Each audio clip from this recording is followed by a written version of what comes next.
50 do Enem 2010, ela traz, em primeiro lugar, um erro no enunciado. Quando o cara diz no enunciado que a temperatura, mesmo que seja na linguagem corrente, mede quantidade de calor de um corpo, isso traz uma grande confusão. Calor não pertence a corpo algum. A definição de calor é energia em trânsito. Quando um corpo troca energia com outro, enquanto a energia sai de um até chegar no outro, quando está em trânsito se chama calor. Quando está no corpo se chama energia interna. Então, caso o enunciado estivesse correto, porque da maneira como está aqui é digno de questão ser anulada. Então, se estivesse correto, o cara ia dizer assim: na linguagem corrente, nós relacionamos a temperatura com a energia que está contida num corpo, a energia interna de um corpo. Então, um exemplo que mostra a limitação dos conceitos corriqueiros de calor e temperatura é a alternativa A. A alternativa A fala assim: a temperatura da água pode ficar constante durante o tempo em que estiver fervendo. De fato, a temperatura fica constante. Se temperatura fosse sinônimo de energia de um corpo, então como é que você ia poder explicar isso? Não ia conseguir, porque você está aquecendo, você está fornecendo energia para um corpo. Veja aí que está o erro, a gente fala, está fornecendo calor para um corpo, né? Você deve falar, fornecendo energia para um corpo.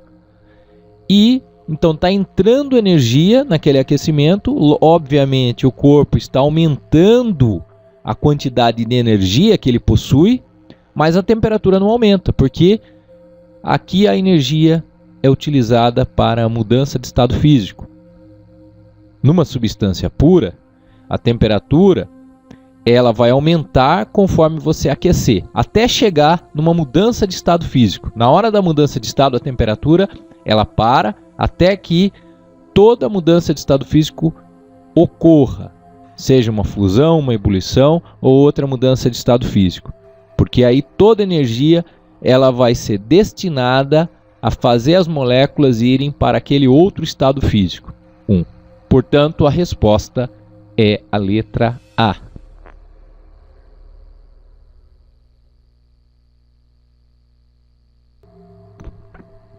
A questão 53, ela trata do íon fosfato, que é quando o elemento fósforo mais aparece na nossa vida, no DNA, no ATP e na agricultura, onde o ânion fosfato é muito importante. Ele está presente também nos refrigerantes de cola, onde, devido à presença de ácido fosfórico, que libera o ânion fosfato, esse cara está lá, e esse cara é perigoso quando a gente fica tomando muito refrigerante de cola, mais de 300 ml por dia, porque ele é capaz de captar íons cálcio, que são tão importantes para nossos ossos, e depositar na substância fosfato de cálcio, que é insolúvel, vai depositar. Então, é perigoso sim você fazer muita ingestão deste ânion. Só que esse exercício trata da parte boa dele. Quando a gente chega num local onde a gente vai depositar o nosso lixo e separar para reciclagem, você pode reparar, está escrito assim, orgânicos. Como orgânico, você deve entender, na linguagem corriqueira, resíduo biológico. E isso é descartado, mas não deve ser. Porque se ele for colocado, o resto de alimento for colocado num saquinho plástico, ele vai parar num lixão aprisionado no saquinho plástico, e não só o fosfato, mas outros nutrientes ali não vão voltar para a terra. Então é importante incentivar esta reciclagem, utilizando dejetos animais e restos de culturas para a própria produção de adubo. Por isso a alternativa A é a correta.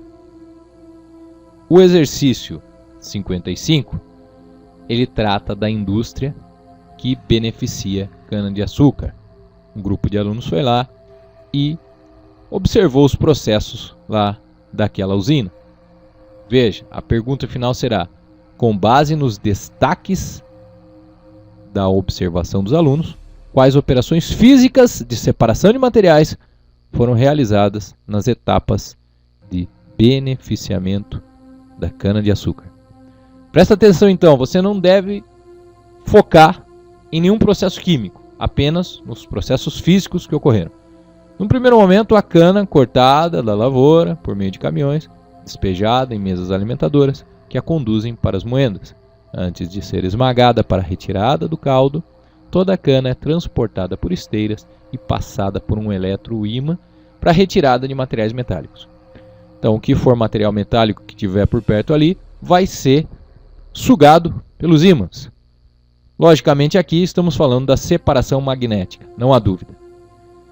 A segunda afirmação fala: após se esmagar a cana, o bagaço segue para as caldeiras, que geram vapor e energia para toda a usina. Bom, aqui como ele está falando após se esmagar a cana, não seria correto a gente dizer que o processo que está ligado com a afirmação 2 seja a extração, porque a extração já foi, ele está falando que é após se esmagar a cana. Mas, quando a gente busca nas alternativas, entre as três que são possíveis agora, a gente tem extração ou combustão. Combustão é processo químico. Combustão teria mais a ver com a afirmação 2 que está falando aqui de gerar vapor queimando o bagaço. Agora, o fato de pegar o bagaço e seguir para a caldeira, isso não é extração. Então a gente vai entender aqui que ele está falando no momento de esmagar a cana, tá? A número 3 fala que o caldo primário resultante do esmagamento passado por filtros. Morreu aqui, né? Passou por filtro, é filtração. Então, a alternativa mais viável será a alternativa C. Deixando bem claro que houve um erro na elaboração deste exercício. Olha, gente, a questão 57, ela demonstra como no Enem é importante você prestar atenção para não errar bobeira. Aqui está falando da eutrofização. Aí você me diz, eu não sei o que é isso. Tudo bem, mas na hora lá do Enem era só você saber ler. Está falando aqui, ó, que é um enriquecimento da água por nutrientes. Aí ele fala, uma maneira de evitar isso, o que é? Se o enriquecimento da água por nutrientes é um problema, então eu devo tirar do esgoto o que é rico em nutriente e vou diminuir o problema. Alternativa B, essa resposta aqui, que só exigiu você saber ler. A questão 59 fala que as cidades industrializadas produzem grandes proporções de gases como o CO2, o principal gás causador do efeito estufa. Isso ocorre por causa da quantidade de combustíveis fósseis queimados. Nós já sabemos disso, estamos cansados de saber. Tal fenômeno ocorre porque esses materiais absorvem o calor. O termo materiais aqui, você não deve utilizar o termo materiais, utilize o termo essas substâncias e o devolvem para o ar sob a forma de radiação térmica. Elas absorvem a energia e devolvem sob a forma de radiação térmica. Em áreas urbanas, devido à atuação conjunta do efeito estufa e das ilhas de calor, espera-se que o consumo de energia elétrica, então vamos lá na alternativa D entre todas, deve aumentar devido à necessidade de maior refrigeração de indústrias e residências. Uma questão então bastante óbvia, né? Eu particularmente acho que o Enem deveria subir um pouco mais o nível, porque cobrar apenas que o cara saiba fazer leitura, acho que já tem a prova de português para isso. Então veja aqui que há um aumento devido à necessidade de maior refrigeração, algo extremamente óbvio. Se você tem um mundo mais quente, você precisa gastar então com maior refrigeração.